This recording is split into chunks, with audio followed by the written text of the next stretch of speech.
another episode of The Follow-Up. I'm Eden, this is my dad Noah, and for almost 5 years now, we've been sitting on my bed and having a conversation about something we want to talk about. So this week, we're going to talk about the results of the election. So, we found out Wednesday morning, and I wasn't that, happy about them. So, we're going to just talk about how it's going to affect us in the coming 4 years, or even possibly even more. So how did you feel?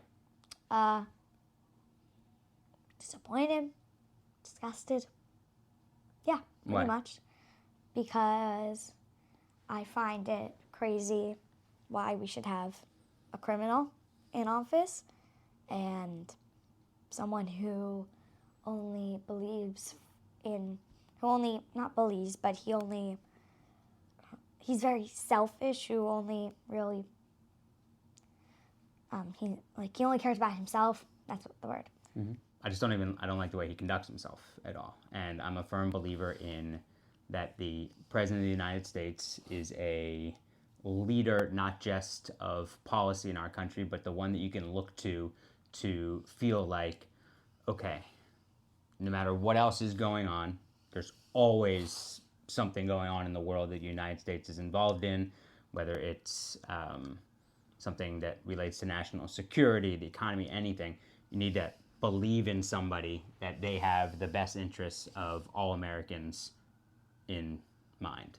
Not just your own self-interest, his own self-interests, and that he is able to articulate the feeling of America and a certain amount of humility to represent our country. Yeah. And his language, how he speaks to people, how he speaks about people, and how that type of language has spread in the country is disheartening and shameful. Lying. Sure. It's not like you can trust. If someone lies about everything, you can't trust them when they might possibly tell the truth. So how do you know if you're president of the United States, shouldn't you just expect them to tell the truth, honestly, when they possibly can't? Some things are classified. Mm-hmm, sure. But that's not harming the rest of us. No, but the And that's something, the president's duty is to protect some of those classified things. It's what comes with the job. Mm-hmm.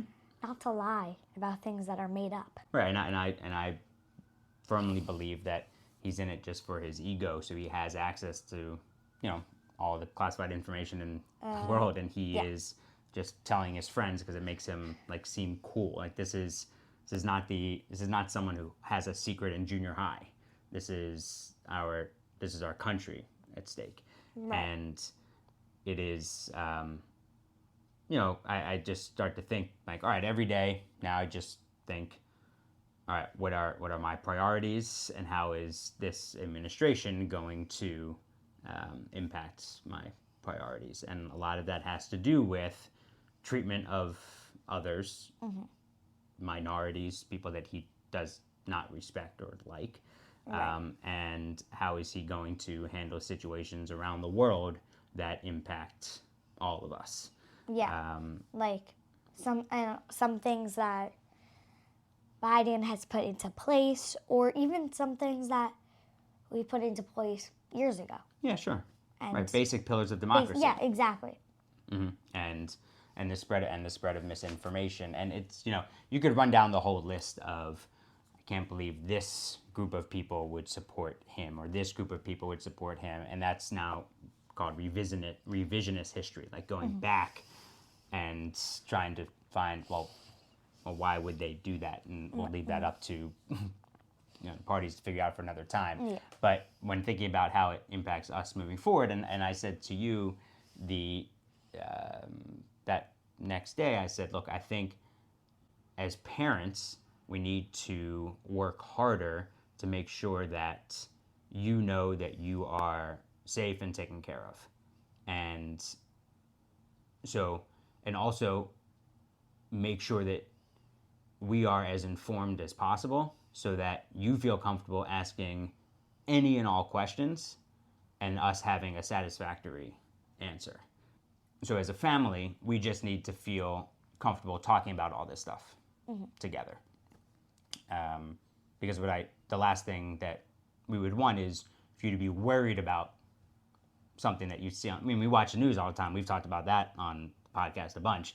To see something or hear something and then worry like, oh my God, is that going to happen? So we all need to talk about things as much as possible to help out our own mental and emotional states, I think. But it's also, I think, really important to surround yourself with people that you care about and people that you know care about you and care about your values, and that you have things that you can share with each other to continue to try to make each day better for yourselves, for the people you love, and for the things that you believe in. Mm-hmm. Yeah, is this something that, did you guys talk about it in school at all? It was coming up a lot days leading up to it. Tuesday, Wednesday, Thursday, with my friends, just talking about it. What was the... was a lot of... Yeah, what was the general... I mean, you guys are in 5th grade, so this is lunch table conversation. Just conversations happening. Okay. Like, yeah. Your conversation's happening in the hallway, it's happening at lunch, it's happening in your homeroom, sometimes it's happening in the middle of a class. So what type of, what type of things? Just how people's political beliefs and how they are hoping for the election outcome to happen and what they were feeling afterwards. And that was so pretty much of it was. Yeah. Yeah, and did you feel like most of your friends had shared your feelings before and after as well? Yeah. Yeah. I would say so. Yeah, and look, and around the country now it is very divided. But the country has been, and something I've heard before is that, well, we've been divided before. Yeah. Oh wait, here's one thing. But this is a different type of division. We've always been divided. Like, I mean, there's always someone who votes for the other party, but we've never been this type of in modern times. Yeah. I guess, like, yeah. In modern times. In my lifetime, I should say. We'll say it like that, yeah. Yeah. We'll talk not like in the 1800s. Right, this isn't. But we'll say, in your lifetime. We haven't been this divided.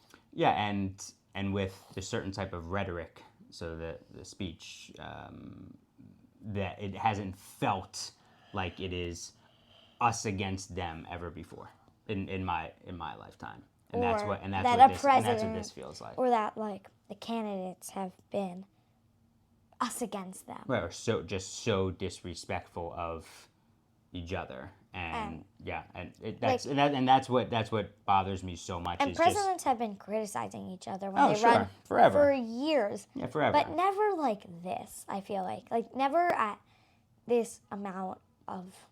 Yep, it's usually attacking someone else's record, like their voting record and policies, but it has become just as I said at the top, the hate speech of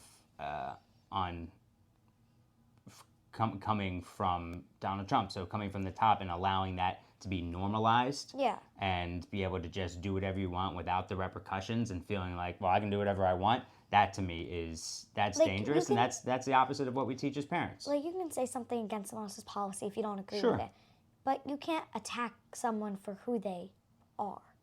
Yeah, or even who they're not. Like they're just making up things and just standing up there as the leader of the free world, just saying, they're stupid, or making up insulting nicknames. No, you can't insult. Like, you can say things about the other candidate, but you can't insult them like that. I agree. So we just have to work harder to continue to build your own values and figure out what's important to you. And as long as you do that, then continue to take care of yourself and the people and the things that you care about, because I think that's most important. Yeah. All right. Well, I love you. Love you. Hope every day gets better. You too. I'm glad we talked about it. Me too.